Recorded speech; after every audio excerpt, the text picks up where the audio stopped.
വീട്ടിൽ എല്ലാ ദിവസവും കുരുക്ഷേത്ര മൈതാനത്ത് നിൽക്കുന്നത് പോലെയാണ്. ഇത് കൈകാര്യം ചെയ്യാൻ വളരെ ഭാരമാണ്. നിങ്ങൾ ഇവിടെ ഇരിക്കുന്നു. ഇപ്പോൾ നിങ്ങളെ ഞാൻ ഒരു ചങ്ങലയിട്ട് കെട്ടിയിടുകയാണെങ്കിൽ നിങ്ങൾക്കൊരു പക്ഷേ പറയാൻ സാധിക്കും, ഇപ്പോൾ ഞാൻ ശാരീരികമായി നിർബന്ധിതയായി, അത് വേറെ കാര്യമാണ്. പക്ഷെ നിങ്ങളിരിക്കുന്നത് ഞാൻ നിങ്ങളെ ശബ്ദം കൊണ്ട് ബന്ധിച്ചതുകൊണ്ടും നിങ്ങൾ എഴുന്നേൽക്കരുത് എന്ന് കമാൻഡ് നൽകിയതുകൊണ്ടുമാണ്. അപ്പോൾ ഇത് ഞാൻ ബന്ധിച്ചതല്ല, നിങ്ങൾ സ്വയം ബന്ധിതരാണ്, അല്ലേ?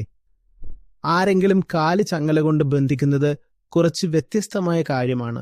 എന്നാൽ ശബ്ദം കൊണ്ടോ സമ്മർദ്ദം കൊണ്ടോ ഭയം കൊണ്ടോ അത്യാഗ്രഹം കൊണ്ടോ നിങ്ങൾ ബന്ധിക്കപ്പെടുകയാണെങ്കിൽ അതിൽ നിങ്ങളുടെ സ്വന്തം തിരഞ്ഞെടുപ്പ് അടങ്ങിയിരിക്കുന്നു. അത് നമ്മൾ തന്നെയാണ് തിരഞ്ഞെടുത്തത്. നിങ്ങൾ തിരഞ്ഞെടുക്കുന്നില്ലെങ്കിൽ ഒരു സമ്മർദ്ദവുമില്ല. നിങ്ങൾ തിരഞ്ഞെടുക്കുന്നില്ലെങ്കിൽ ആരെങ്കിലും ഇരിക്കൂ എന്ന് പറഞ്ഞുകൊണ്ടേയിരുന്നാലും എന്തെങ്കിലും പറഞ്ഞുകൊണ്ടേയിരുന്നാലും എന്താണ് മാനസികമായത്? എന്താണുള്ളത്? എല്ലാം മാനസികമാണ്. അപ്പോൾ പിന്നെ എല്ലാം ഐച്ഛികമാണ്. ഒരുപാട് പുരോഗതി ഉണ്ടായിട്ടുണ്ട്. അതെ, ശ്രമം തുടരും. മറ്റൊരു കാര്യം, ഇപ്പോൾ സംഭവിക്കുന്നത് സത്യമല്ലെങ്കിൽ അത് സ്വയം ആവർത്തിക്കും. ഈ ആവർത്തനം നിങ്ങൾ പിടികൂടുക.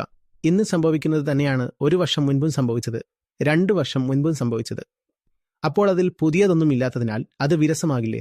വിരസമാകുന്ന കാര്യങ്ങളിൽ പിന്നെ ആരും കുടുങ്ങിപ്പോകില്ല.